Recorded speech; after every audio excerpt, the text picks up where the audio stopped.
An all-new variant of the Bugatti Chiron could be unveiled to the public at August's Pebble Beach Concours d'Elegance. In recent months, Bugatti has been showing the new model to a host of its most important clients.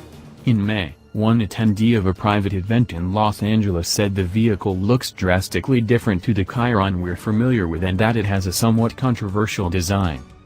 Bugatti is said to have designed an all-new, racing-derived transmission for the Chiron Divo. This new gearbox will play a part in boosting the hypercar's acceleration, with the unnamed source claiming it will be significantly quicker than the regular car.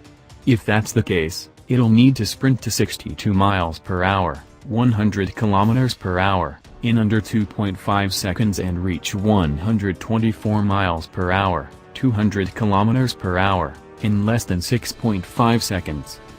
A primary focusing of Bugatti in developing the car has been to make it better suited to the track.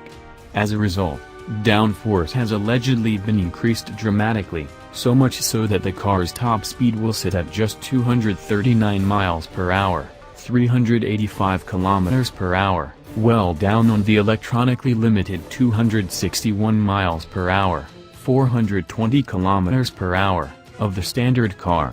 The Chiron Divo will also be the lightest model to date. Either way, the Chiron Divo won't be cheap, coming in at a claimed €5 million, $5.85 million.